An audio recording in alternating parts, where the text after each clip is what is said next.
Hello guys, welcome to the another episode of చీకటి నిజాలపై వెలుగు వేసే మా ప్రయత్నంకి స్వాగతం. ఈరోజు టాపిక్ వచ్చి కలర్ గురించి అండి. కొన్ని ఫంక్షన్స్కి వెళ్తుంటే కొంతమంది చెప్తుంటారు, నువ్వు నల్లగా ఉన్నా కూడా అందంగానే ఉన్నావు అనేసి. మరి తెల్లగా ఉన్న వాళ్ళు మాత్రం నువ్వు తెల్లగా ఉన్నావు కానీ అందంగానే ఉన్నావు అని ఎందుకు చెప్పారండి?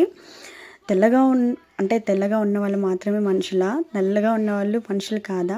నలుపు నారాయణుడు మెచ్చు అని చెప్పినారండి పెద్దలు, గుర్తుపెట్టుకోండి. ఈ అడ్వర్టైజ్మెంట్స్ అయితే ఇంకా ఘోరంగా తయారైనండి. ఆ ఫేర్నెస్ క్రీమ్స్ చూపించేసి వాళ్ళు ఫేస్ డల్లుగా ఉన్న వాళ్ళు అది అప్లై చేసిన తక్షణమే ఫస్ట్ గ్రేడ్ కాలేజ్లో వచ్చేస్తుంది. సెక్యూరిటీ గార్డు ఏదైనా ఇంటర్వ్యూస్కి వెళ్తే డైరెక్ట్ సీఈఓ ఆఫీస్ వరకు ఆ స్మెల్కే వదిలేస్తారు. మ్యారేజెస్ సెట్ అయిపోతుంది అలా అంతా చూపిస్తారు కదా. సీరియస్లీ మనం ఇంకా ఏ కాలంలో ఉండమండి.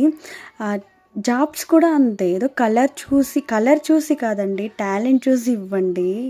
ఎవరైనా కానీ కలరు, హైటో, వెయిటో మన క్యారెక్టర్ని డిఫైన్ చేయదండి, సరేనా? మన బిహేవియర్ బట్టి ఉంటుంది ఏదైనా కానీ. మన టాలెంట్ ఉంటుంది, అది ఎవరైనా థింక్ చేయాల్సిన కామన్ ఒక చిన్న విషయాన్ని. అది ఎందుకో మనం ఇండియన్స్ చాలా మర్చిపోతుంటాం చాలా విషయాల్లో. ఒకరిని హర్ట్ చేసేలా అని చెప్తారో లేకపోతే అలా వచ్చేస్తుందో తెలియదు, కానీ అందరూ మనుషులే అండి. మన పిల్లల్ని ఎవరైనా ఏమన్నా అంటే ఊరుకుంటామా? అలానే ఉంటుంది అందరికి కూడా. కలర్ క్యారెక్టర్ని డిసైడ్ చేయదు, ఇది గుర్తుపెట్టుకోండి. చాలామంది ఇది ఫేస్ చేసే ఉంటారు. ఎవరైనా ఫేస్ చేసి ఉంటే కమెంట్లో కామెంట్ చేయండి. థ్యాంక్ యూ ఫర్ వాచింగ్ అండి. వీడియోస్ చూస్తున్నారు కానీ లైక్ చేయట్లేదు, సబ్స్క్రైబ్ చేయలేదండి. ఇంకా ఇలాంటి విషయాలు చాలా మాట్లాడుకుంటాం ముందు.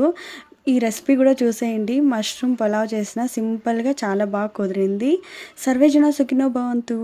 లైక్ చేయండి అబ్బా.